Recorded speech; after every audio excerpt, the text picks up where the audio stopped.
Bien, buenas tardes a todas y a todos. Para quien está de pie, hay algunos lugares todavía sin utilizarse. Si les pido por favor que los utilicen, que se acerquen a ellos para evitar justamente que estén de pie. Bueno, pues les agradezco que estén acá. Bienvenidas y bienvenidos a la sesión ya matutina de las charlas del TIT. Y estoy muy contento porque, como ustedes han ido observando durante ya las semanas pasadas, la gama de temas que se abordan durante esto que llamamos charlas del TID es muy amplia. Hemos tenido ya cuestiones sobre arquitectura, hemos tenido cuestiones sobre interseccionalidad, el tema del género, hemos tenido elementos, por supuesto, de la nanociencia, y así seguiremos en la diversidad enorme del conocimiento. Y el día de hoy tenemos una actividad clave y determinante para todas y todos. Esto, aunque nos cause un poco de tristeza, la dimensión económica es siempre algo que preocupa en gran medida. Y bueno, esto en realidad no es que podamos salvarnos de ello. Y hoy estamos enfrentando una transformación muy importante a nivel internacional de la dimensión económica. Para ello, para discutirlo, justamente tenemos un par de personas invitadas que vienen de la UNAM, aunque ahora que presente a nuestro invitado hay un híbrido ahí interesante. En el caso de la doctora Noemí Levy, quiero presentar, tengo una semblanza aquí, pero diré algunas cosas antes de leerla. La doctora Noemí Levy es profesora de la Facultad de Economía de la UNAM, es una de las mujeres con mayor reconocimiento internacional en el ámbito de la teoría económica. Para colocar un poquito, es amiga de los grandísimas personalidades del mundo de la economía heterodoxa. Ahí incluso su Facebook tiene fotos así con personas, y yo le he estoqueado un poquito porque la sigo hace muchos años y compartí con ella, tuve la fortuna de compartir con ella en muchos eventos y bueno, estoy feliz de que haya aceptado. Yo hablé con ella y le dije, ¿podemos darles una charla? Y me dijo de entrada sí, en el entendido que yo alguna vez estuve en el doctorado de Ciencias Económicas y ella imaginaba que el público justamente era conformado por especialistas ya en la economía, y cuando le conté que en realidad son 18 licenciaturas diferentes en el primer trimestre que llegan a la UAM, esto a ella le pareció muy interesante, por supuesto, y yo agradezco a ella, gracias Noemí por aceptar la invitación. Leo un par de cositas solo para que tengan un poco más de conocimiento sobre ella. Ella estudió en la Universidad de Essex o Middlesex. Okay, de Londres, en Inglaterra, donde obtuvo el grado de licenciatura en Ciencias Sociales con la especialidad en Economía. Realizó estudios de maestría y doctorado en la división de estudios de posgrados en la Facultad de Economía en la UNAM. Es profesora de tiempo completo, titular C en la Facultad de Economía. Ha impartido cursos de microeconomía, macroeconomía, financiamiento del desarrollo, macroeconomía financiera. También es tutora del doctorado en el programa de posgrados de la Facultad de Contaduría y Administración y en el programa de estudios latinoamericanos de la UNAM. Es investigadora emérita del CONACYT. Obtuvo el reconocimiento Sor Juana Inés de la Cruz otorgado por la UNAM en el 2019, el Premio Universidad Nacional de 2014, la Medalla Alfonso Caso 2000 y mención honorífica por su tesis de maestría. Ha publicado numerosos artículos en revistas prestigiosas internacionales como el Journal of Post-Keynesian Economics, Review of Political Economy, la economía de la UNAM, y así podría seguir y seguir y seguir. Y bueno, estoy muy contento que haya aceptado, por supuesto, acompañarnos. Gracias, Noemí. Tiene un montón de programas que reúnen a estudiantes y docentes alrededor justo de las posibilidades de desarrollo de nuestro país. Ahorita justo que tomábamos un café, me platicaba algunos puntos clave de las alternativas que nuestro país tiene para industrializarse, para mejorar la vida de las poblaciones. Bueno, gracias, Noemí. Por favor, pido un aplauso para ella.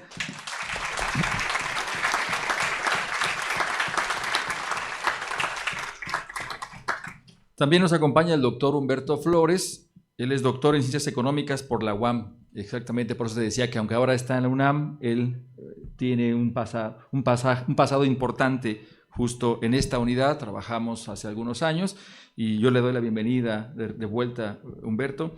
Él es profesor adjunto en la Facultad de Economía de la UNAM. Ha impartido cursos de economía financiera, teorías críticas de la innovación y matemáticas en el análisis económico.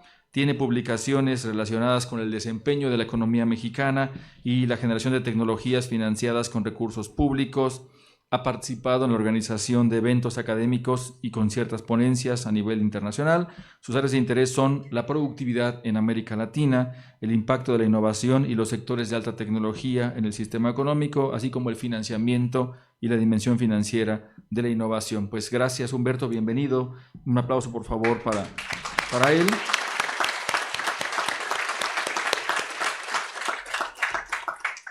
Antes de dar la palabra a nuestras personas invitadas, pues quiero recordar que el nombre de nuestro evento justamente es Charlas del TIT, para invitar a ustedes a preguntar, a comentar, por supuesto, en el sentido que ustedes están apreciando constantemente estos vaivenes económicos nacionales e internacionales, y así que tenemos la oportunidad de dialogar con Noemí y con Humberto, y ojalá que ustedes tengan, por supuesto, la intención de ejercer esta posibilidad de dialogar. Pues, sin más, gracias nuevamente y pues bienvenido a la UAM Xochimilco. Nos encanta en el tronco interdivisional recibir esta pluralidad de enfoques, así que gracias. Creo que los agradecidos somos nosotros. En primer lugar, quiero agradecerle a la UAM esta invitación. Quiero señalar que este trabajo está con cifras actualizadas, pero fue un trabajo que se publicó creo que el año pasado. Es un trabajo firmado por ambos y espero no decepcionarlos después de todo lo que dijo Roberto. Yo un poco voy a empezar, me dijeron, es decir, y quiero añadir que espero poder explicarlo a ustedes, que realmente es uno de los grandes desafíos, que uno puede bajar el lenguaje y no hablar con tecnicismo para que todo el mundo lo entienda. Creo que ese es también uno de los retos de los cientistas sociales, no hablarse entre sí, sino hablarle a todo el mundo. Bueno, esta es una idea que surge a raíz de la campaña, lo voy a decir directamente, de Claudia Sheinbaum, que nos empezamos a preguntar, bueno, ¿es posible que siga este modelo? Entonces por ahí lo llamamos gasto social e inversión, una nueva propuesta para el crecimiento económico. Creo que esto va así, no, esto va así. ¿Qué quiero discutir hoy día? Creo que es bueno señalarlo. Bueno, la América Latina tiene características muy particulares del crecimiento, es un primer punto. Un segundo punto es que la transformación económica mexicana, o ha habido una transformación económica después de estos dos gobiernos, y lo que se quiere alcanzar es pleno empleo con salarios decentes, especialmente pensando en los jóvenes de México. A partir de ahí se hacen una serie de propuestas, se evalúa lo que pasó al menos en el primer sexenio y se plantean algunos mecanismos para promover un crecimiento económico con estabilidad. Eso creo que es importante, porque si no, no tiene estabilidad, se cae al primer soplido. ¿Cuáles son los aspectos que a mí me interesa resaltar, o que nos interesa resaltar, perdón, en nuestros países? siempre hemos tenido unos desequilibrios productivos. En español, ¿qué quiere decir eso? Importamos más de lo que exportamos y nos tenemos que endeudar con el exterior y tenemos una dependencia productiva y financiera. Primer punto. El gran problema es que América Latina nunca desarrolló sectores productivos estratégicos. ¿Qué quiere decir eso? Donde se producen los bienes de capital y se pagan altos salarios, porque tienen tecnologías avanzadas. Tercer punto, en ese sentido tampoco se desarrolló un mercado financiero amplio porque no se financiaban acá. Otro problema, ahora, la gran pregunta es ¿por qué sucedió esto? Y voy a decir un elemento que es político y no nos asustemos en ciencias sociales cuando hablamos de la parte política, ¿ya? No es politiquería, hay que diferenciar, ¿sí? América Latina, salvo por breves periodos, siempre ha tenido gobiernos que responden a alianzas de clases dominado por el gran capital, que generalmente es foráneo y coludido con el capital nacional. Entonces los gobiernos responden a esos intereses. ¿Y qué hacían esos gobiernos? Primero, había poca inclusión de las clases populares. Pymes no se desarrollaron, los salarios siempre han estado muy bajos en nuestra historia, incluso en el periodo de industrialización, y hay una clase empresarial que está contenta con las altas ganancias que tiene y no innova. Entonces ahí tenemos otro problema. Estos hechos se han mantenido en los dos grandes modelos que hemos tenido en América Latina, en el modelo de industrialización y en el modelo actual, que es el modelo de exportación. Entonces, lo dejo hasta ahí, muy de abuelo pájaro, pero para que tengan una idea en dónde estamos metidos. ¿Qué queremos con un nuevo modelo? Lograr pleno empleo con estabilidad. Es decir, y para eso necesitamos innovación tecnológica. En este contexto, los gobiernos, no voy a excluir estos últimos dos, pero han sujetado el crecimiento económico a la estabilidad de los precios y la estabilidad de los precios lo han ligado con bajos salarios. Y ese ha sido uno de los problemas que hemos tenido claramente hasta 2018. Cambia un poquito, no completamente, pero sí cambia en 2019. En ese contexto, la demanda ha estado muy baja. Entonces, cualquier industrialización tiene que irse al sector externo, o cualquier industria tiene que buscar que compren sus bienes fuera porque aquí no hay feria. Ahora, el capital extranjero se ha vuelto una variable clave en el crecimiento económico. Todo el objetivo es traigan inversión extranjera, y cuando vemos la inversión extranjera tiene problemas porque sí está en industrias tecnológicas o avanzadas, pero tiene muy baja productividad y los salarios son la tercera parte o menos que en los países desarrollados. ¿Qué ventaja siempre ha ofrecido México? Bajos salarios. Y eso lo conocemos y de hecho una de las explicaciones de la gran salida de mexicanos hacia Estados Unidos, con quien creo yo hay que solidarizarse hoy día, es que se van porque buscan, por lo mismo que hacen aquí, ya obtienen 3 veces más. Entonces, esa ha sido la tragedia de nuestros países. ¿Cómo han logrado mantenerse? Han habido muchos intentos en América Latina por salirse de estos modelos, con el famoso lawfare. Sí, hay un sistema judicial que dice esto y esto y esto, y cualquier cosa que te quiera salir del status quo, no te la paso, ¿ya? Ahí hay un problema. Hoy día en Argentina, por ejemplo, tenemos que a Cristina Kirchner la quieren meter al bote, no porque haya robado, sino porque está confrontando exitosamente al gobierno. Entonces, tú no me sirves, vas para afuera. O recordemos aquí también cuando quisieron meter al bote a AMLO, ¿ya? Porque hizo una carretera, bueno o malo, pero son sus formas de actuar. Y lo otro son las calificadoras internacionales. te excedes un poco en el déficit, haces algo que no me gusta, pongo focos rojos, ahí hay problemas de inestabilidad y le subo la tasa de interés, nada más y nada menos. Entonces, esos son los limitantes que tenemos y tenemos que abordarlos. ¿Cuáles son los grandes puntos? El atraso económico, mi pregunta es, ¿se debe a las limitaciones únicamente del capital internacional? ¿Podemos industrializarnos y crecer de manera estable en economías abiertas? ¿Qué digo yo? A ver, ¿o qué decimos nosotros? Estoy muy oído bien. El atraso económico se debe a decisiones políticas internas en favor de una alianza de clases, por tanto sí nos podemos desarrollar. ¿Ya? Un poco yo decía siempre la historia de la gimnasia y la magnesia. Hay que buscarle por dónde y cómo, no es cosa fácil. Segundo, entonces no hay que echarle en ese caso todo el problema de nuestro subdesarrollo al capital extranjero. Creo que hay espacio y hemos visto que hay espacio para crecer con bienestar.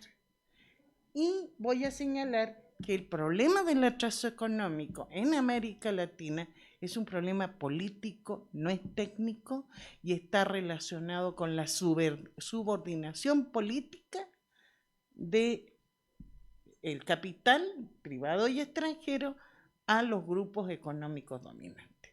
Entonces hay que meter eso de entrada y sin que, porque finalmente dentro de los modelos de la economía dominante está presente eso, nada más que lo disfrazan de otra manera, pero si uno le rasga puede mostrar claramente un maestro de Telberto, muy amigo de Telberto Ortiz, siempre buscaba esa parte. ¿Cuáles fueron los programas? No voy a hacer aquí apología ni voy a hacer, nada más voy a mostrar cuáles son los rubros que cambió después del 18. Primero los pobres, pensiones, jóvenes contribuyendo, ahí tienen todos los programas, pero eso no era para mantenerlos como ninis, eso era para que ese grupo social que no tenía acceso al mercado interno tuviera ingreso y pudiese comprar. Es un ingreso que rápidamente vuelve al sector productivo y eso te permite crecer. Tiene su lógica económica. Esa es la primera parte. Y obviamente el incremento del salario mínimo resulta central. Combate frontal a la corrupción, no me voy a meter, creo que todo el mundo sabe demasiado cuál ha sido la corrupción en este país. Hay una cosa que yo odio, que es la austeridad republicana, creo que hoy día la renombraron, crecimiento con responsabilidad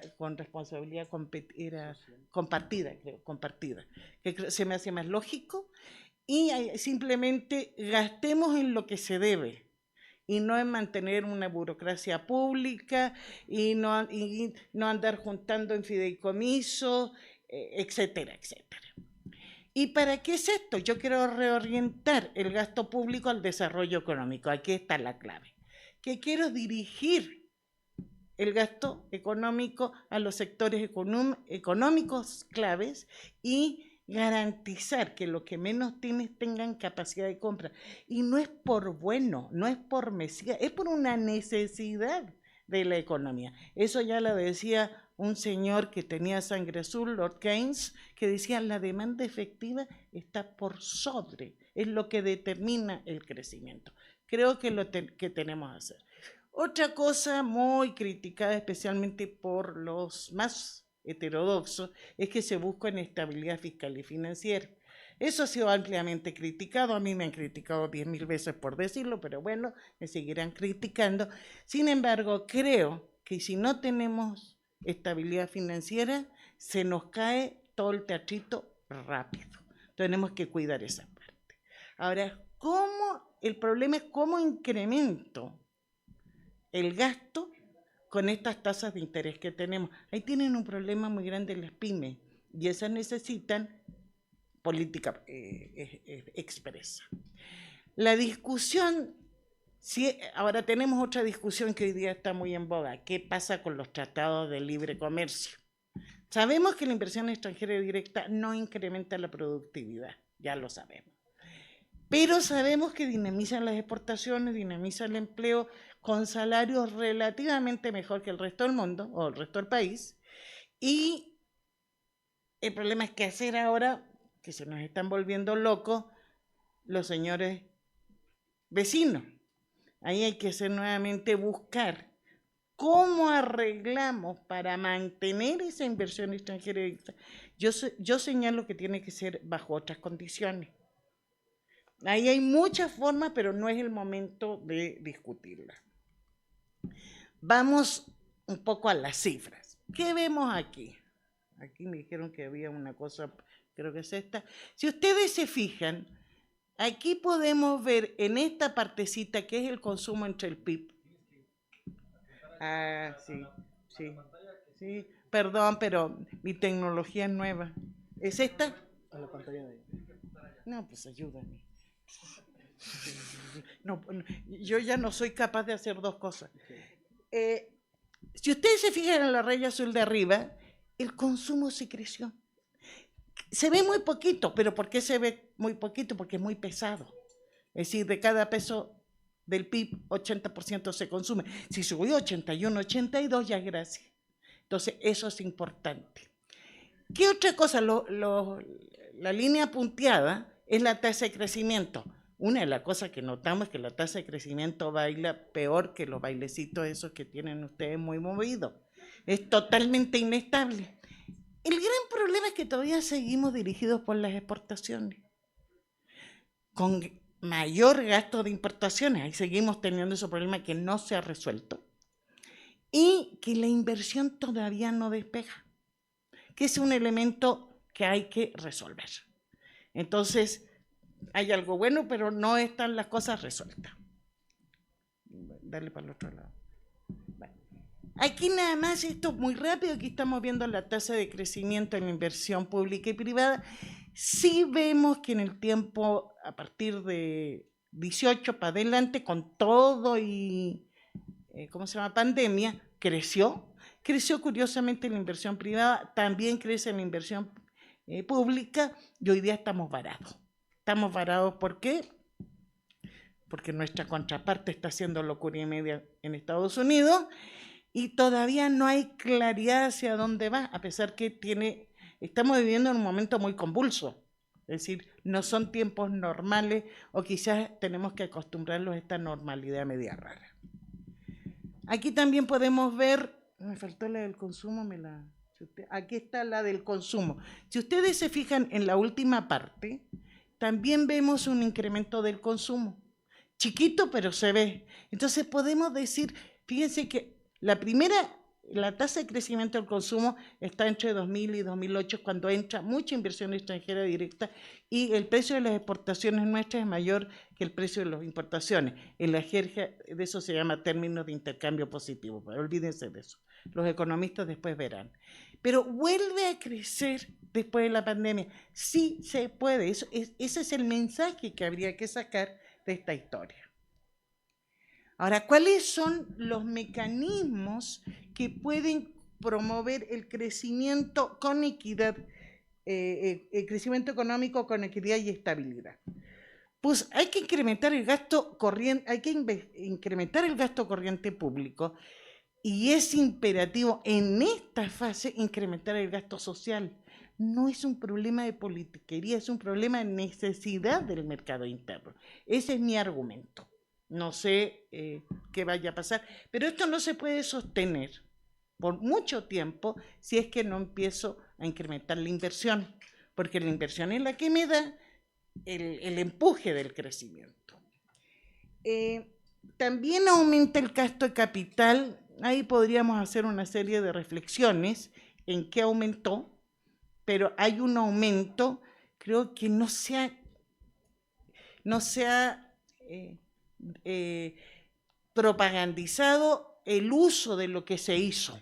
Creo que ahí hay un problema, pero ha habido, y esto se hizo incluso en periodos en que el famoso gasto no programable, que son los intereses que se tiene que pagar por la deuda, está creciendo. Entonces, pese a incrementar la deuda, se pudo incrementar el gasto corriente, que favoreció fundamentalmente a los que menos tienen, incrementó el mercado interno y también se pudo destinar algo al gasto de capital. ¿Suficiente? No, pero por ahí se avanza. ¿Cuál es la tendencia y la composición del ingreso público? Y aquí viene una cosa que nos estamos peleando de hace mucho, tanto con AMLO como con Claudia Sheinbaum. Necesitamos una reforma impositiva. Si ustedes ven la línea, creo que es la verde, que es la de lo que entra por ingreso por impuesto, eso necesita incrementar. No para, ya que hay un problema que eso es necesario para crecer sin deuda, que se crezca a expensas de las ganancias de los capitalistas que no lo regresan a la economía. Si ellos no van a usar esas ganancias para crecer, bueno, las toma el gobierno, se invierte más, ¿ya? Y se va pagando también. Es decir, aquí hay todo un problema cómo hacer la reforma impositiva. Es urgente y hay que hacerla a los grandes. Hay que hacerla a los, no los deciles, sino a los centiles. Del punto 5 al punto 4, punto 3, punto 1, los que más concentran la riqueza. Por ahí hay unos que se llaman Salinas Pliego, que tienen que pagar, pagan lo que debe. Después hay que empezar a exigir que incrementen más impuestos a partir de lo que tienen, porque todavía tienen mucho. No se ha querido hacer porque se quiere llegar a un acuerdo con ellos que inviertan sin reforma impositiva. Creo que va a ser difícil, creo que es hora de relanzar esta idea. Pero eso es lo que pensamos nosotros. Aquí tenemos el famoso déficit, se grita que es muy grande, etc. Sí, subió al 4%, pero ojo, subió después de un gasto público expansivo, especialmente gasto capital. Las condiciones actuales dificultan que baje, pero creo que un 4% no es un gasto tan grande. ¿Ya? Hay que bajarlo porque nos están viendo con unos lentes grandísimos para ver cómo nos sacan de camino. Aquí tenemos el gasto en protección social, aquí nada más muestro cómo todo esto se fue realmente al gasto social, creo que me lo puedo saltar. Aquí tenemos qué pasó con el número de beneficiarios de protección social, aquí es como está incrementando, llega a su pico como en 2020, si veo bien, de ahí empieza a bajar, pero se mantiene sumamente alto y vemos que va subiendo. Entonces eso es la parte importante de cómo se ha logrado. Aquí tenemos otro elemento que es básico y que explica mucho. Aquí tenemos la evolución del salario mínimo medio manufacturero y el de la zona libre de la frontera norte, que vemos que aumentó. Aquí es un índice, entonces nada más vemos cómo va aumentando.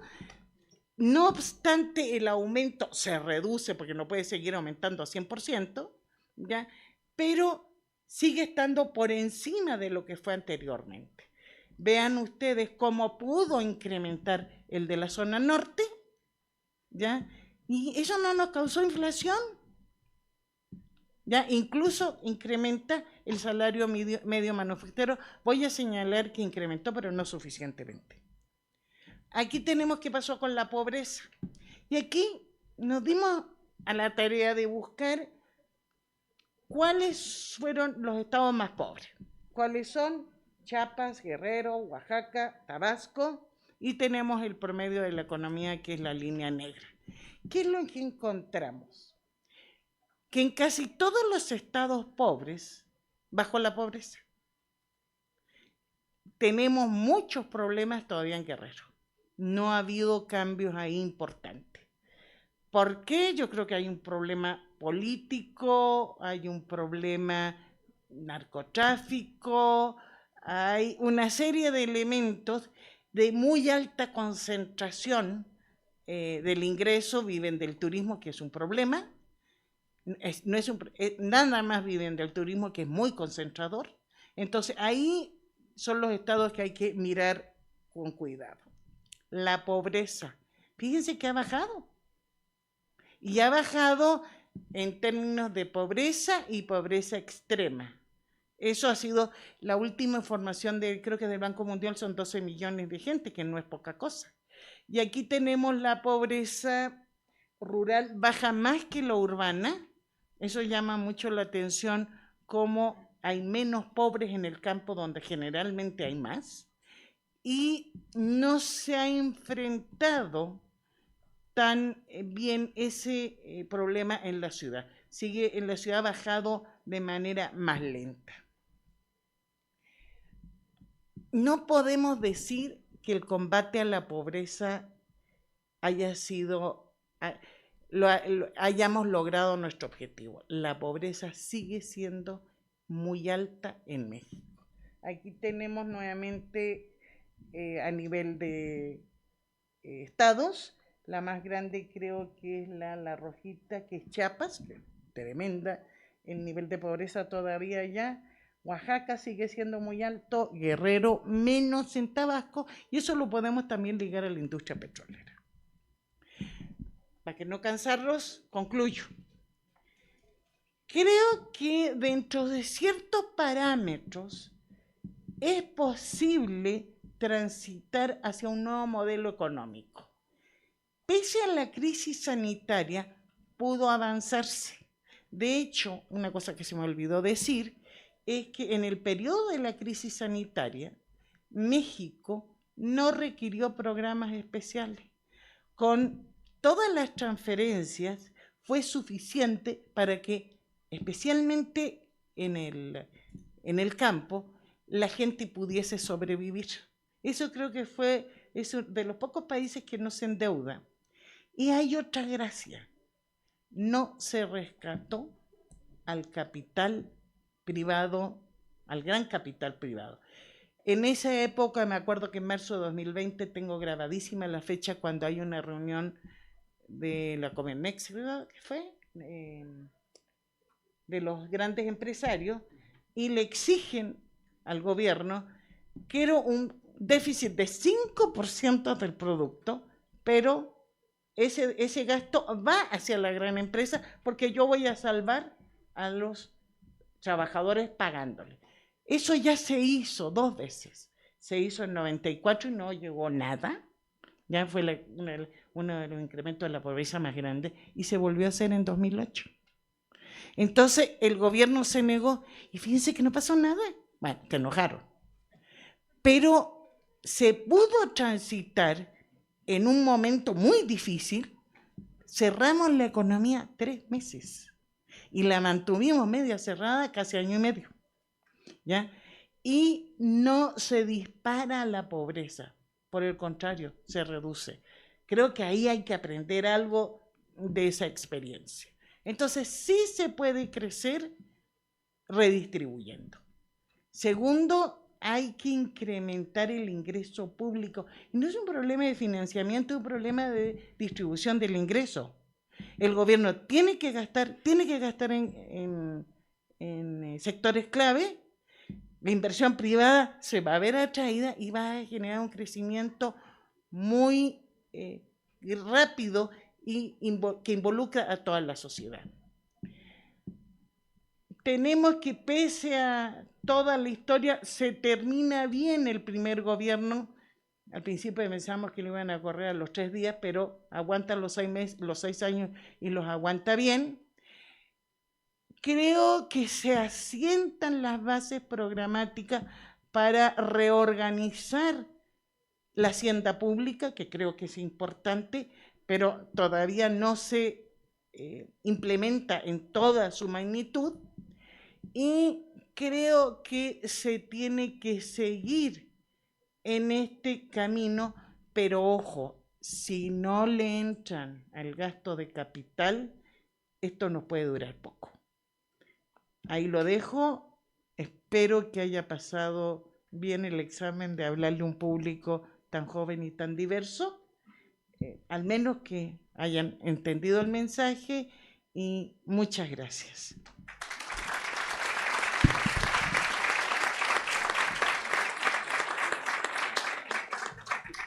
Abrimos espacio para preguntas, comentarios. Luis, por favor. Luis o yo les llevaremos el micrófono. ¿Alguien más?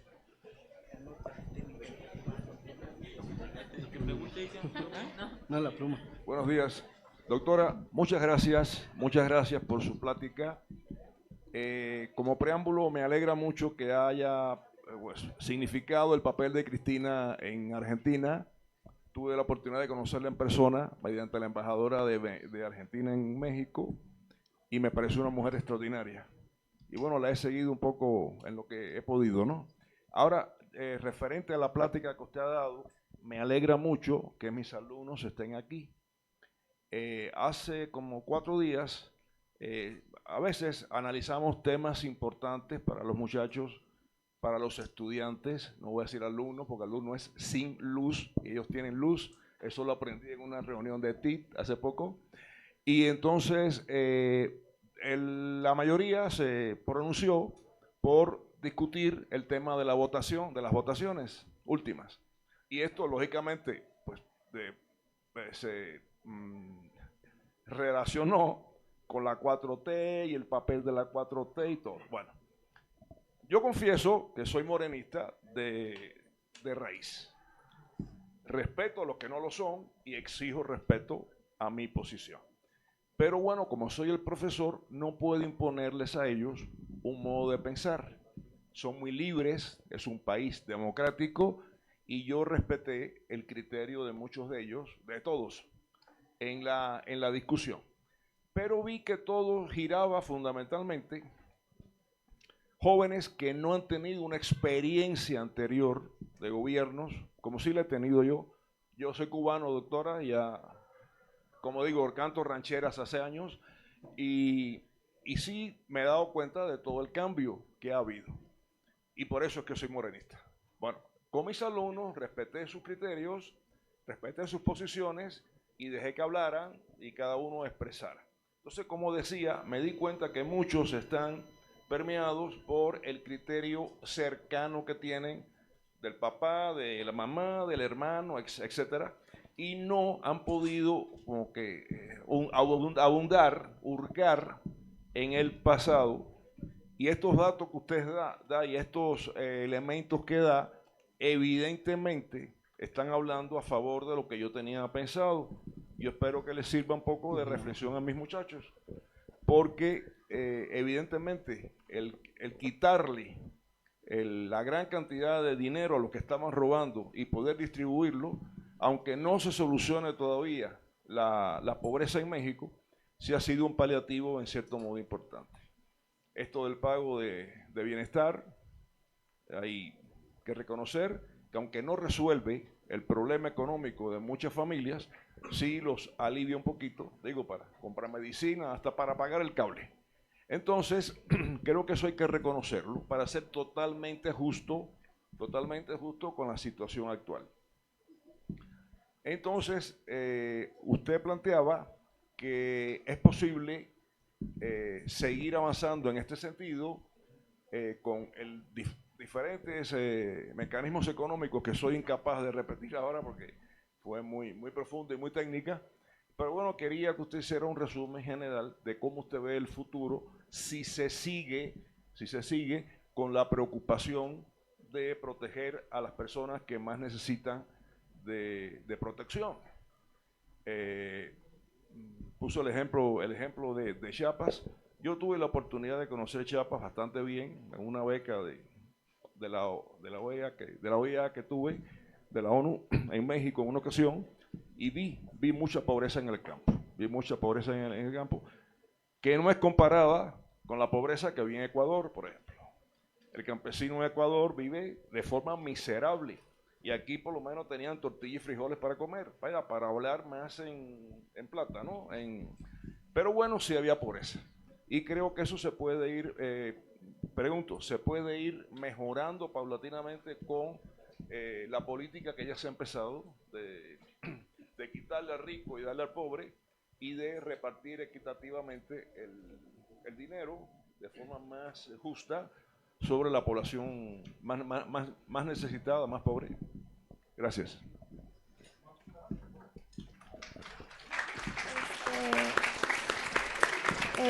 Ok. Primeramente quisiera agradecer. Ay, claro, sí. Bueno, primeramente Sí, y si quisiera quieres, agradecer tanto a la profesora Noemí como al profesor Ruperto por estar ahorita aquí en la UAM, lo agradecemos de todo corazón. Y bueno, varios compañeros y yo, parte de nuestra investigación trimestral es justamente referida a, ¿cómo decirlo?, problemas y agravación partido de la pobreza durante pandemia. Entonces quisiera cuestionarles. Perdón, ¿problemas y qué? Problemas y la agravación de la pobreza en México a raíz de pandemia. Entonces quisiera hacerles un cuestionamiento. ¿Qué retos enfrentamos o cuáles agravaron de manera económica como nación después de nuestra crisis sanitaria en 2020? Desde su postura, que fueron personas que lo vivieron de primera mano. Entonces, sí. Sobrevivimos. Buenas tardes. Yo tengo dos preguntas sobre justamente lo que platicó, porque no me quedaron muy claras las ideas. Y sería, ¿a qué se refiere con incrementar el gasto social? Y la segunda es, igual como se refiere, ¿a qué se refiere a que se necesita incrementar el ingreso sin los impuestos? Sería todo. Sí. Igual que mi compañera, muchas gracias por estar aquí dándonos esta plática. Y pues bueno, creo que mi pregunta va un poco correlacionada con la de mi compañero, y es si nos pueden dar algún consejo nosotros como personas que estamos entrando en este mundo de la economía, y también como esta generación que le tocó esta reforma donde no vamos a ser parte de una jubilación y nosotros tenemos que ser parte de algún fondo de ahorro como el Afore, que tenemos que ir formando, cómo podemos ir formándolo y cómo nos podemos ir formando en este mundo económico. Gracias.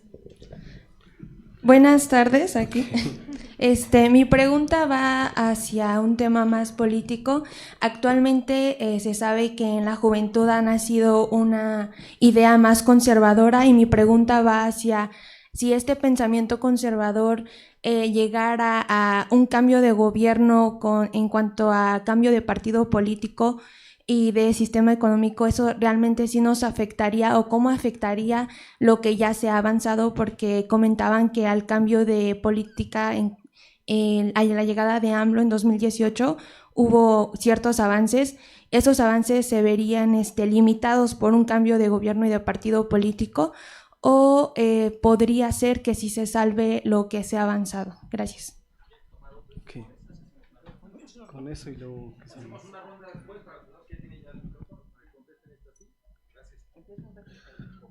Ok, primero que nada quiero agradecer a Roberto y a todas las que estuvieron, a todas y todos los que estuvieron involucrados en la organización de este evento, y por supuesto a todas y todos los asistentes. Son muchas preguntas, ¿no?, que de alguna u otra manera tienen una relación, ¿no? Entonces, lo que yo voy a decir, quizá, dado que es un público amplio que viene de distintas licenciaturas, siempre van a existir distintas posturas, ya sea en economía, en medicina, biología, etcétera, ¿no? Con respecto a enfocarse a un fenómeno, ¿no? Entonces, ahí quizá un consejo es no quedarse con una sola, sino tratar de comprender distintos puntos de vista para entender ese problema, ¿no? La otra es que es imposible quizá quitar la ideología o la parte política al analizar un fenómeno económico o de otra índole, ¿no? Entonces, de ahí, de entrada, pues surgen muchas disputas, ¿no? Ya no estás hablando de algo que es etéreo, sino ya estás analizando personas, una sociedad. Entonces eso ya te pone en una lucha o una correlación de fuerzas, ¿no?, de la sociedad, de manera muy general, capitalistas, trabajadores, ¿no? Entonces, como consejo quizá es saber que hay ideologías detrás, y efectivamente eso no tiene que asustarnos. Para poder cambiar las cosas, quizá los actores políticos son la principal vía, ¿no?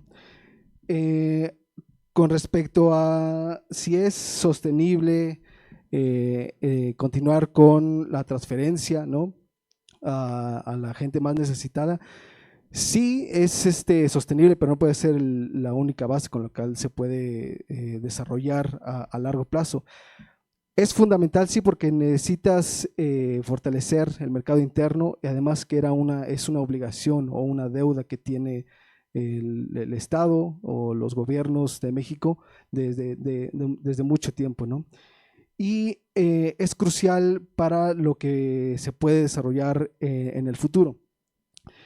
A diferencia de ciertos puntos de vista, el plan o este nuevo plan de industrialización no comienza necesariamente con indicar, ahora tenemos un plan para industrializar México. No, en realidad ese plan comenzó hace cerca de 6 años, precisamente con la nueva política o el nuevo enfoque de acercarse al manejo del Estado, o cómo debe ser la rectoría de la economía, ¿no? Y eso empezó precisamente por fortalecer o asistir a los sectores populares, ¿no?, que es algo que no se logró consolidar en el modelo de sustitución de importaciones.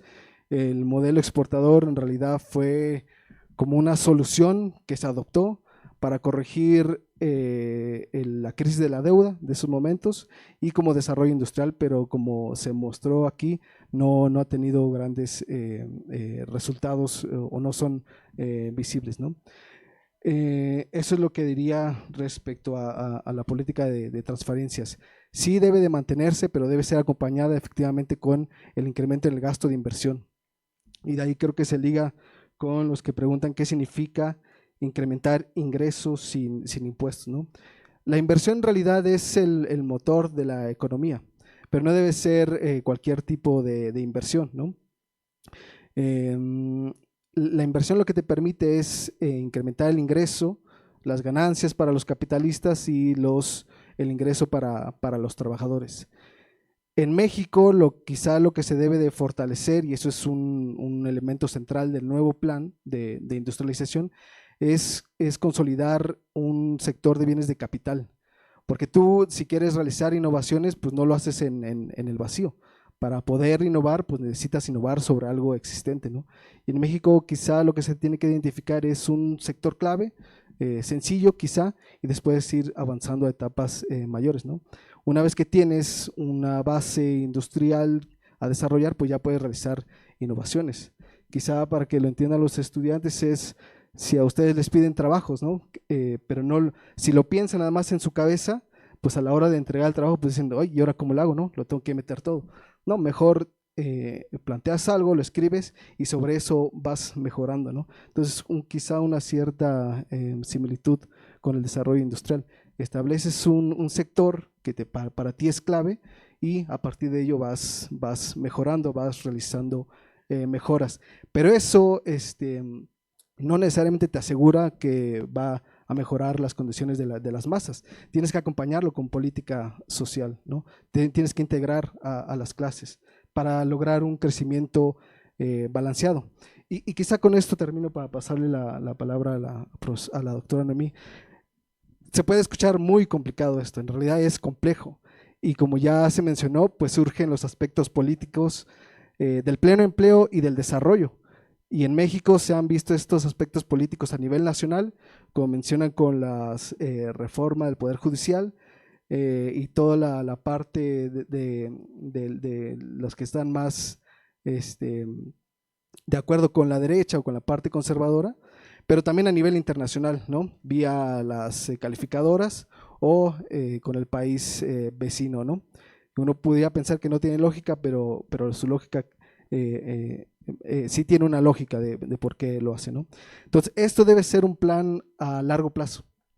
Se tiene que tener un plan, ¿no? y hacerlo de manera escalonada y no de jalón, porque si no esto te genera desequilibrios productivos y en su caso también financieros. Espero haber cubierto la mayoría de las preguntas. Cuando tenía más o menos su edad, me acuerdo, tenía un curso muy parecido y nos hablaban de Hume. Hume, ¿qué decía? Siempre vas a ver la realidad de acuerdo al color de lentes que tengas. ¿Qué quiere decir eso? Lo vas a ver de acuerdo a ciertas condiciones que te rodean. Si eres rico, tienes riqueza, si eres pobre, etc. Entonces hay que ver que sí, hay un problema de clases. La sociedad está dividida en clases, no en individuos. Y los intereses son distintos. Hay que empezar por ahí. Segundo, creo que otro elemento, tenemos experiencias históricas, Corea del Sur, que empieza su industrialización con un menor ingreso per cápita y una menor industrialización que México en los 60. Y miren, nos rebasó y por mucho. Sí se puede. Yo creo que ese es el mensaje con el que hay que empezar. Ahora, a la pregunta. No es un problema de ser bueno con los pobres, es que los pobres compren. Es un problema de la necesidad del capital. Hoy día la crisis que estamos, no nosotros, el mundo desarrollado, es que no crece suficiente porque está tan concentrado el ingreso que no se realiza la demanda. Eso es un problema real en los países de desarrollo y peor acá. Entonces, por un problema de racionalidad del capitalismo, ya el crecimiento económico debe distribuir sus frutos con el factor trabajo, que es el que crea valor. No me voy a meter, después me imagino que van a tener sus clases de marxismo y ustedes tomarán una posición determinada. Pero las máquinas no crean nada por sí solas. ¿Ya? Incluso con la famosa historia de la inteligencia artificial, si ustedes no le preguntan adecuadamente a la inteligencia artificial que quieren, van a salir con puras estupideces. Entonces ahí está el factor, el humano haciendo cosas, su fuerza de trabajo. Y para que el capitalismo siga, necesita tener mayor ingreso los trabajadores, no mayor, lo voy a poner de otra manera, necesita tener los frutos del crecimiento económico. No sé si se entiende esa parte, ¿ya? Por mucho tiempo, bueno, después de la Segunda, estoy hablando demasiado general, después de la Segunda Guerra se entendió un poco esa parte en los países desarrollados, Europa fundamentalmente. Ya fue en tanto el descalabro que hicieron que dijeron, aquí esto tiene que cambiar. Pero de repente se movió la geopolítica y dijeron, vamos a producir para el mercado externo y ya nos valió gorro cuál es el salario aquí. Ya, vean cómo baja el salario en México desde los 80 hasta, 2018. Es impresionante la caída. ¿Ya? ¿Por qué? Porque podíamos vender en el exterior y ¿quién se enriquecía? Eran los grandes empresarios. Ahí dejo eso. ¿Cuáles son los retos? Vuelvo a decir, los retos para México, y creo que para América Latina, es crecer de manera equilibrada, un poco lo que decía Humberto. Tenemos que crecer por el lado de la demanda, pero también por la oferta. Si no tenemos un sector dinámico, un sector que con innovación tecnológica, con ciencia y tecnología, etcétera, que nos genere mucho valor agregado por factor productivo, por trabajador, difícil será mantener el crecimiento. En México se creció mucho entre 50 y 70, pero se creció con una inversión liderada fundamentalmente por el sector público, donde el sector privado le entró poquito, lo voy a poner así. Eso no puede volver a suceder. en lo que queremos emprender ahora. El gasto social, creo que ahí había otra pregunta. El gasto social son transferencias, obviamente, pero también es gasto en educación, en salud, en todas las jubilaciones, pensiones, ¿ya?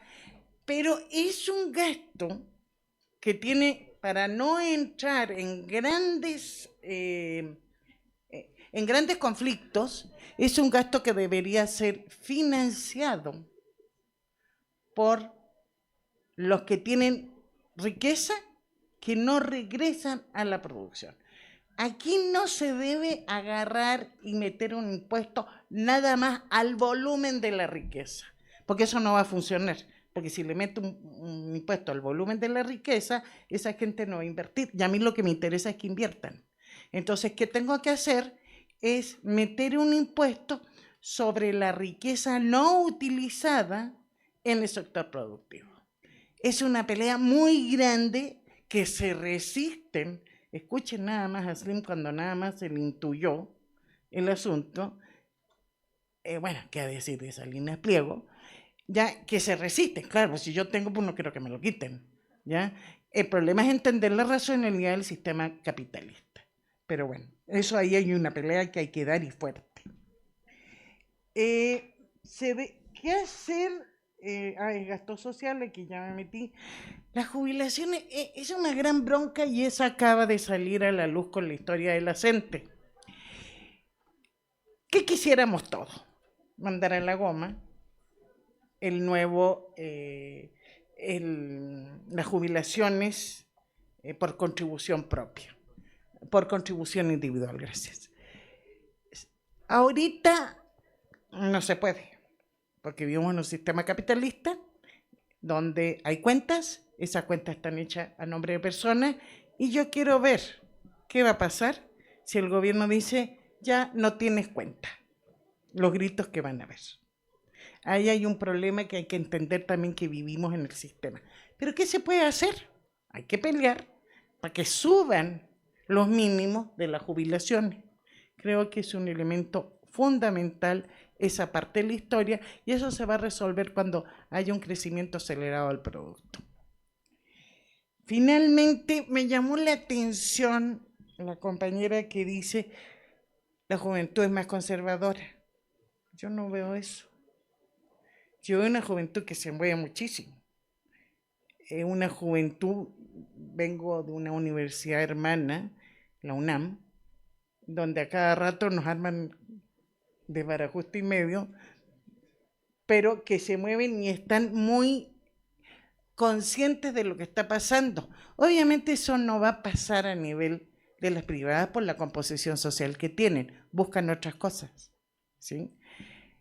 Ahora, ¿qué hacer para que los avances que se han hecho perduren?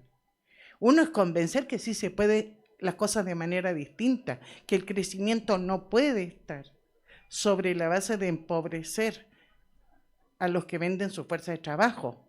Creo que ese es un elemento fundamental. Creo que hay que hacer conciencia que no es una dádiva el tener buena educación, buena salud y en general todos los servicios sociales. Es un derecho. Creo que es otra parte que hay que hacer conciencia, ¿sí? Creo que hay que hacer conciencia de que los jueces no pueden agarrar y decir, esto me parece a mí porque así está escrito, sin considerar, hay una cosa que dice mucho, es legal, pero no es legítimo. Y aquí eso hay que mantenerlo. Yo sé que hubo mucha controversia con la parte del cambio judicial. Yo personalmente sí estuve de acuerdo, fui a votar. En el sentido que yo creo que no podía haber un peor poder judicial que el que teníamos. No avanzaba nada, y si avanzaba era a punta de dinero, ¿ya? Si uno quería cualquier resolución, tenía que ir debajo, me acuerdo una vez me robaron ahí la personalidad, y fue un tremendo relajo que agarró, fueron a comprar no sé cuántos carros a mi nombre, Y de repente me dicen, cuando yo voy a denunciar, me dicen, ¿cuánto da para que le entremos a la investigación? Yo casi me lo dicen directo. Digo, si me lo dijeron a mí directo, se lo dicen a todo el mundo, no soy nadie en especial. Entonces, eso es que hay que cambiarlo y hay que tener conciencia que eso se debe de cambiar. No podemos normalizar la corrupción. Yo creo que es otro también elemento muy importante. No es posible tener un país que tenga sueldos de cierta gente y ciertos servidores públicos con montos estratosféricos, con otros trabajadores con salario mínimo. La dispersión, ¿saben cuál es la dispersión entre los altos salarios, por ejemplo, la gente del directivo Banco de México y salario mínimo? ¿Son 100 la diferencia? Unos ganan 40 y otros ganan, bueno, creo que es demasiado lo que metí, pero es tremenda la dispersión. En los países con crecimiento más estable, con menos violencia, esa dispersión es más chica, ¿ya? Yo prefiero tener una dispersión más baja que vivir con altos muros y con las guardias nacionales o los policías apuntándole a la población. Es un problema de lógica, no es un problema ni siquiera que soy pobre o soy rica, ¿ya? Hay que buscar la lógica. Y bueno, el gran problema del capitalismo es que la única forma de sobrevivir es buscar más ganancias. Ahí es donde tiene que entrar el Estado a regular. Con eso termino. Creo que complementé, ¿no? Hola, ¿qué tal? Muy buenas tardes. Sí, aquí estoy. A mí me intriga mucho saber todo el tema de estas becas y apoyos que se están dando en estos los últimos años. Si realmente tienen son sostenibles a futuro, o sea, si realmente en algún momento los van a dejar de dar o si realmente son sostenibles a un lapso de tiempo muy largo. Ok, buenas tardes, muchas gracias por la plática. Bueno, igual yo estoy como mi tema principal para mi clase intrimestral sobre la gentrificación. Entonces siento que también el hecho de yo preguntarle acerca de esto ayudaría también muchísimo en mi investigación. Y es, ¿qué instrumentos de política pública podrían aplicarse en México para mitigar los efectos negativos de la gentrificación, pero sin frenar el desarrollo público? El desarrollo económico, disculpa. Porque, bueno, admito que soy de un lugar que nuestra economía se basa sobre el turismo, entonces sí me ha tocado ver muchas veces como el hecho de el estarte tronando los dedos para conseguir al menos algún tipo de arroz, crema, tortilla, lo que sea, a un bolillo. Entonces siento que también el hecho de que la gentrificación es buena y a la vez es mala si no se controla políticamente y económicamente sobre todo. ¿De dónde eres? Por favor.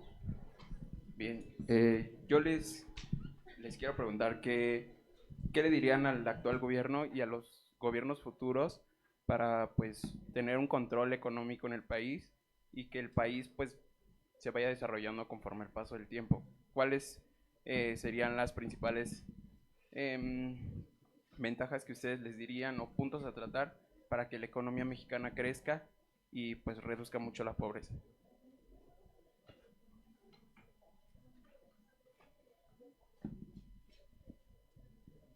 ¿Algún otro comentario? Mira, allá alguien grita. ¿Qué prefieres? ¿Qué prefieres tú? Te estoy preguntando yo de... Hola, buenas tardes. ¿Quieres terminar tú? Mi nombre es Kerry y bueno, yo quiero hacer una pregunta con respecto al futuro del país y las posibles políticas que podrían implementarse. En el pasado se ha demostrado cómo el neoliberalismo ha destruido solamente el país y lo ha perjudicado más con todas las políticas que implementaron de la Madrid y Salinas de Gortari. Y actualmente se puede decir que tenemos un gobierno de izquierda que contradice a los anteriores.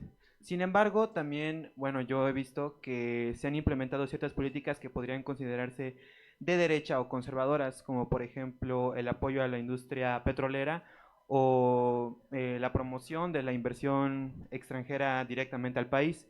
Entonces, bueno, esto a mí me hace preguntarme si es probable que actualmente estemos pasando por un periodo de transformación en el cual estamos implementando políticas de izquierda para en algún futuro implementar políticas de derecha y convertir a México en un país capitalista.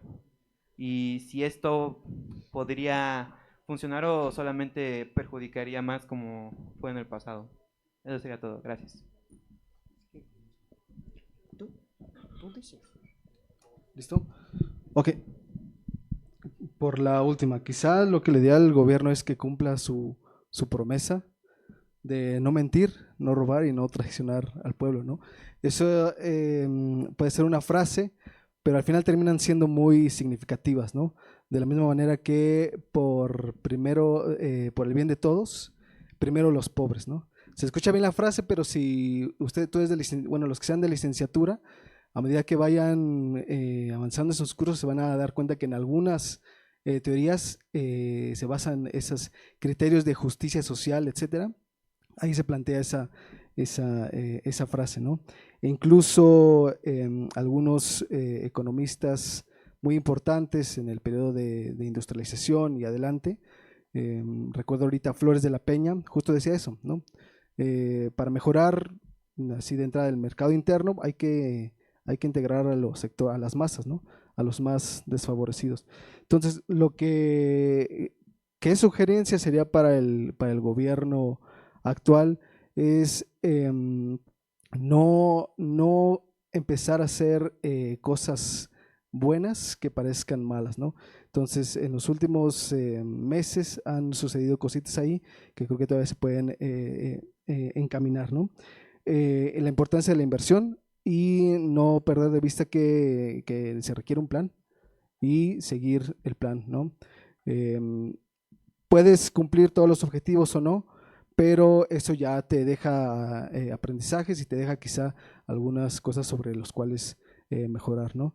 Y siempre no perder de vista que estamos en una sociedad que hay algunos que necesitan quizá más protección que otros, ¿no? Entonces eso es lo que yo le pondría. Sobre si vamos a estar implementando políticas o se están implementando políticas de izquierda y después se van a implementar de derecha, no lo creo porque sería irse quizá con la narrativa de estar en una sociedad autoritaria o una cosa así, ¿no? Que hasta el día de hoy pues no se ha visto, ¿no? En realidad sí es una política más enfocada a mejorar las condiciones de la mayoría, pero eso no ha ido en realidad en contra de los que están más favorecidos, ¿no? Si ustedes ven, por ejemplo, el sector bancario le ha ido perfectamente bien, incluso en periodos de pandemia, ¿no? Demasiado bien, ¿no? Y a las empresas industriales tampoco les ha ido tan mal, incluso a los más críticos con el gobierno. Claudio X González, ahora el Claudio X González padre está muy contento, ¿no? con Sheinbaum. Su hijo es el que tiene ciertos problemas, pero incluso a él no le ha ido mal, ¿no? Entonces no veo que se esté encaminando a implementar después, o que haya una reversión de todo lo que se ha implementado, ¿no? Con la gentrificación, en efecto, creo que tienes ahí toda la razón. Son servicios, ¿no? Por ejemplo, Airbnb, todo este tipo de cosas que sí pueden generar cierta dinámica para la localidad o para la ciudad donde se instalen, pero eso tiene efectos también adversos. Entonces ahí es necesario quizá política pública, ¿no? Para proteger en particular derechos de trabajadores y de la comunidad. Esa es una de las cosas del capitalismo, ¿no? Empieza a destrozar o a minar incluso cultura, que en realidad es fundamental para un país, ¿no? Quizá puede ser controversial, pero eso es algo también que está sucediendo en lo que está haciendo Israel en Gaza, ¿no? Es también destrucción de una cultura y eso es, creo, muy, muy, muy, muy grave. Quiero empezar a clarificar que seguimos viviendo en un país, en una economía capitalista. No hemos, bueno, hay gente que cree que el capitalismo no es lo mejor que puede haber. No tiene que haber porque todo el mundo tiene que estar de acuerdo, muy controversial. En este país no se ha votado por cambiar de régimen social. Vivimos en un régimen capitalista. ¿Qué hacemos en un régimen capitalista para que funcione? Yo ni siquiera estoy hablando de cambiar las cosas. Estoy hablando desde la lógica capitalista en una condición de crecimiento estable.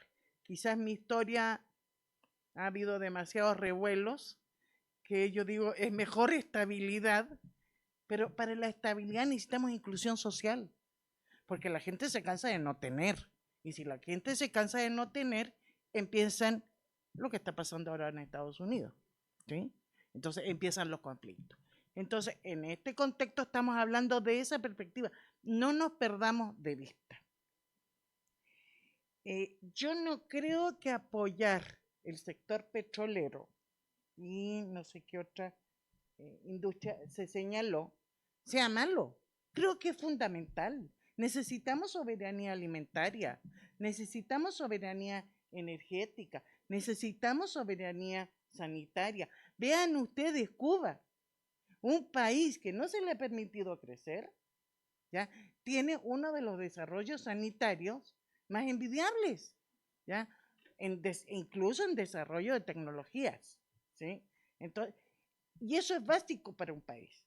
Recuerden, nada más en la pandemia, cómo se andaba mendigando vacunas, mendigando los aparatos estos de oxígeno, ¿ya? No hubo una solidaridad de parte del gran capital en decir dejemos esto a la ONU y que la ONU reparta. Ahí y era un problema de sobrevivencia, simplemente te morías, ¿sí? Entonces, en ese sentido, creo que no tenemos que irnos, es que está más barato el petróleo o la gasolina en Estados Unidos. Sí, pero si mañana Estados Unidos cierra la puerta, no tenemos gasolina. Entonces, vamos creando, y de hecho Estados Unidos hoy día está enarbolando un problema de seguridad nacional, el tener alimento sanitario, etcétera. Nosotros tenemos que hacer lo mismo. Y es un derecho, y eso, por ejemplo, en China y en Japón no se exporta el arroz, porque el arroz es la comida básica de ellos. Tenemos que buscar, no digo que lo tenemos que hacer de hoy día. Ahora, también decía esto Humberto, ¿no? Esta transformación es un proceso, no viene de la noche a la mañana. Creo que lo único que se le debe exigir a los gobiernos, hay que crecer, pero con distribución, dentro de la lógica capitalista. Me interesó la parte de gentrificación. Tenemos que terminar con los enclaves de los ricos y de los pobres. Esa foto, creo que la vi ayer en Facebook, donde hay una carretera, hay una parte llena de verdes, grandes terrenos, muy linda, y otra parte eran unos hacinamientos impresionantes. Hay que terminar con eso. Es decir, yo creo que en la Condesa, que en la Portales, en todas estas áreas que se ha vuelto muy clase media y clase alta, tiene que entrar la vivienda social y la gente, todos tenemos el derecho de vivir bajo ciertas condiciones mínimas. Entonces, pero si nosotros, si la ciudad va a ser una política, aquí vamos a quitar todos los pobres porque se ven feos, ¿ya? Eso me va a generar una gentrificación y los problemas que está señalando. Hay que combatirla, creo yo. ¿Es posible terminar el apoyo? Creo que no lo pueden quitar. a no ser que hagan un cambio constitucional, porque está en la Constitución. Entonces, ahí, ahora, ¿qué tan eficiente? Todo depende del crecimiento económico. Obviamente van a tener que seguir dando las becas, pero si el crecimiento económico crece menos, puede haber más inflación. Curiosamente, cuando hay menos crecimiento puede haber más inflación, ¿sí? Porque la inflación generalmente se da por un problema de costo, no es de demanda. Suben los insumos y sube esto. No, perdón, voy a empezar. Nos han hecho creer que la inflación es un problema que todo el mundo va a comprar y hay poca oferta. Sí, eso puede suceder, pero el gasto, pero la política de Estado tiene que ser amplía la demanda y a su vez la oferta. Eso quizás lo van a ver en sus clases de teoría económica. Todavía dan Keynes aquí, ¿verdad? Lo podemos ayudar. Entonces, eso es lo que hay que cuidar. Y es la única forma que se pueda crecer. No podemos aceptar un crecimiento con los SLIMs. Que Slim se volvió tan rico, ¿saben por qué? Por créditos que le dio al Estado para comprar las empresas que se venían privatizando en 90. No lo hizo porque era un señor muy, bueno, debe de ser muy inteligente, ¿ya? Pero no lo hizo por eso. Lo hizo por estar en el momento, por apoyar. Ellos fueron parte del grupo que apoyó a Salinas, ¿ya? Y se les retribuyó, ¿ya? Eso tiene que terminar. Es difícil en una sociedad capitalista que busca como máximo obtener mayores ganancias. Y es ahí donde tenemos que apelar a un Estado regulador. Pero ese Estado regulador tiene que buscar que no solamente se distribuya, sino que también exista crecimiento. Entonces yo creo que si es viable, ¿ya? No es una dádiva. El comer es un derecho. El tener techo es un derecho. El vestir es un derecho. Y eso lo tenemos que volver normal, normalizar. No son favores, ¿ya? El gobierno no me puede dar una pensión y decirme por quién voto, porque lo mando a la fregada. Yo voto porque quiero. Mi pensión es un derecho. Normalicemos eso en la sociedad y quizás las cosas cambien un poquito, no por mucho, pero a ver, veamos. Gracias.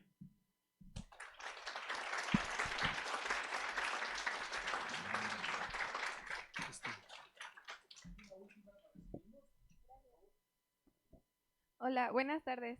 Para apoyar un poco más a mi equipo sobre el tema de la gentrificación, quería preguntarle cómo pueden los economistas y los planificadores urbanos trabajar juntos para crear comunidades más equitativas y más sostenibles. Gracias. Es una última ya para no dejarla. No, es una pregunta para los urbanistas.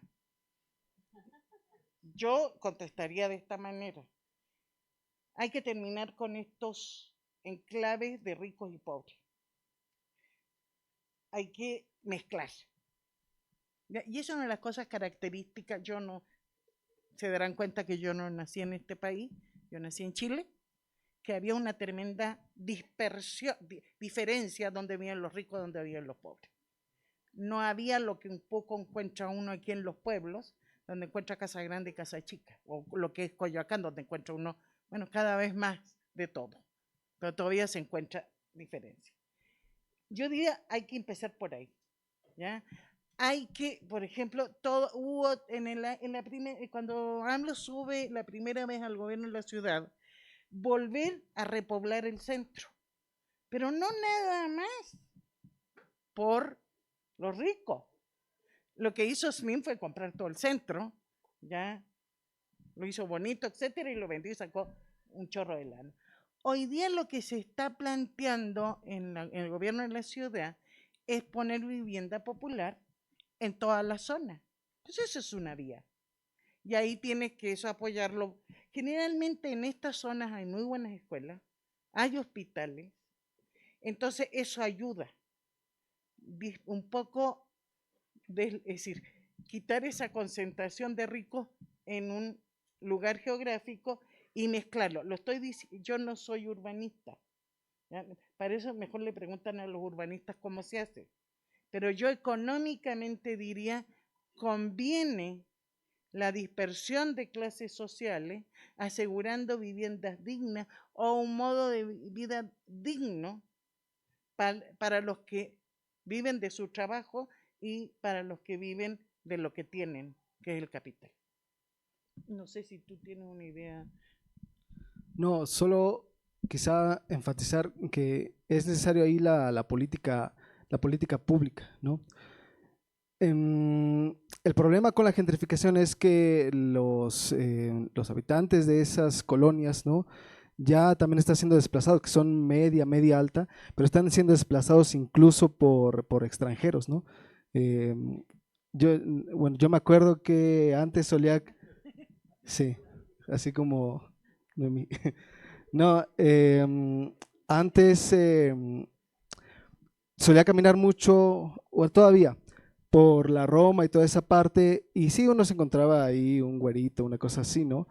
Pero ahora ya es mucho extranjero, ¿no?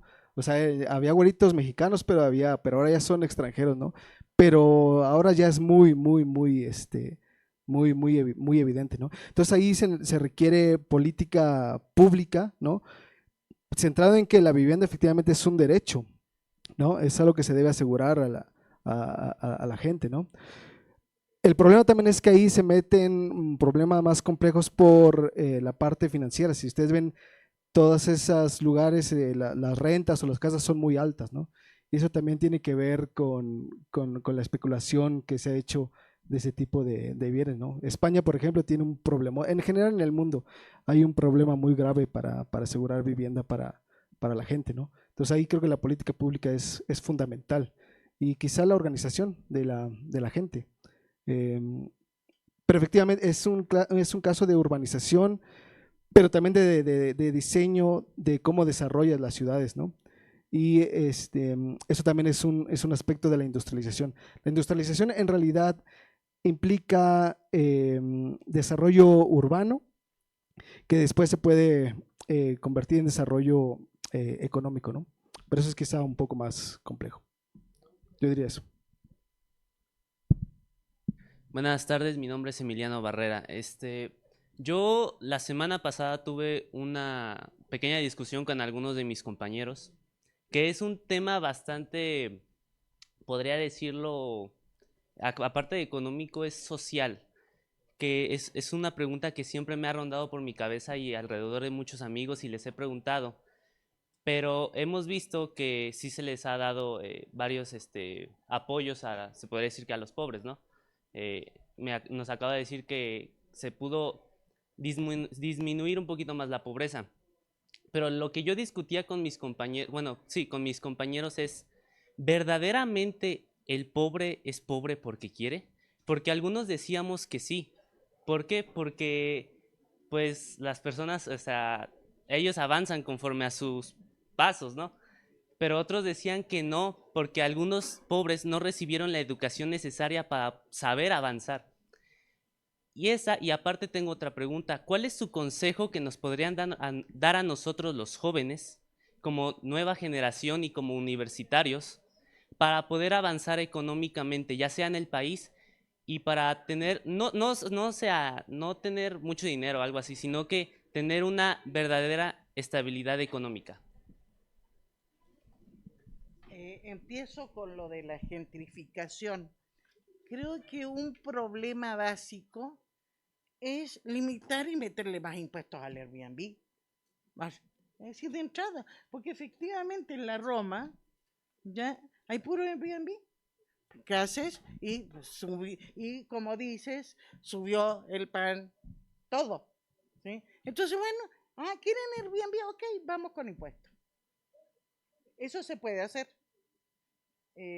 Van a gritar como los Airbnb, a ver, no nos hagamos tampoco guaje, los Airbnb no son gente de clase media que quiere rentar su cuarto, son gente que son grandes capitalistas que están organizados y están comprando una cantidad de departamentos para volverlos Airbnb, ¿sí? Eso hay que pararlo. y sí se puede parar. ¿Ya? Hay un problema de voluntad política. Pareciera que lo están tratando de parar, no es fácil, porque hay que tener cuidado cómo uno negocia con el capital, porque requieres el gran capital para invertir, pero le tienes que decir, oye, aquí hay límites. La única forma de tener el poder para decirle que hay límites es convencer a todo el mundo que eso es lo correcto. Ahí es donde yo empezaría. Lo de los pobres, yo te pregunto una cosa. Si tú vives en Chiapas, en los Altos, ¿qué posibilidad tienes de ser rico? Ninguna. No tuviste acceso a la escuela, tu alimento es muy bajo, nutricionalmente, no tienes acceso a salud, y así podemos, no tienes acceso a cultura. Es muy distinto a un niño de la ciudad. ¿Qué pasa? Perdón, si vives en Iztapalapa o vives en, ¿dónde es una parte muy rica? Huixquilucan. O en San Pedro Mártir. En Huixquilucan. Creo que tiene distintas condiciones. Hay un economista heterodoxo polaco que hoy día está agarrando mucha relevancia, no sé si aquí lo estudian a Kalecki, que decía, para ser capitalista requiero capital. Y, perdón, con todas las ideas del emprendedurismo, él se reía de eso. Decía, no existe una democracia empresarial. Entonces parte por ahí, los ricos van a seguir siendo más ricos porque tienen más posibilidades de ser ricos. Y los pobres van a ser más pobres porque tienen posibilidades, porque no tienen otras posibilidades. ¿Qué es lo que lo puede neutralizar? En ese sentido, ¿cómo el papel que juega la universidad pública?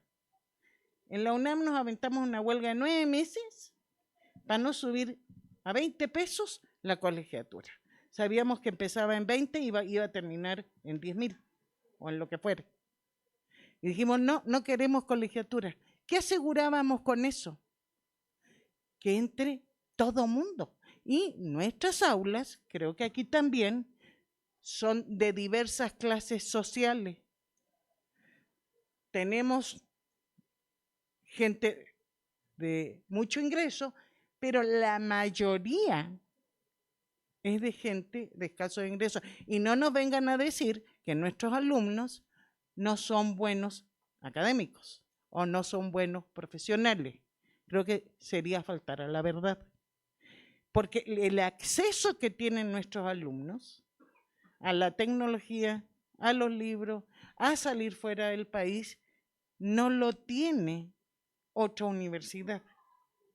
Entonces, en ese sentido, lo único que yo sugeriría, aprovechen lo que tienen y no se vayan a jugar fútbol en las clases. O no estén viendo el celular mientras el maestro está hablando. Hagan uso, y es un derecho, no es una dádiva, pero hagan uso de ese derecho. Ese es uno de los problemas que nos venimos peleando con los jóvenes, ¿ya? Si no viene el maestro, exijan que venga, no hay de otra. En ese sentido, hagan uso de su derecho, con eso terminaría. Y bueno, quiero decirles que esta ha sido una experiencia media única, la cual agradezco. Pocas veces uno tiene la posibilidad de hablar con los jóvenes a esta forma. Creo que todavía, afortunadamente, no tienen esa historia que tienen que preguntar de manera inteligente para creer que son inteligentes. Ustedes están preguntando y no pierdan eso. Cosas que ustedes creen que son correctas y los felicito y espero que sigan así.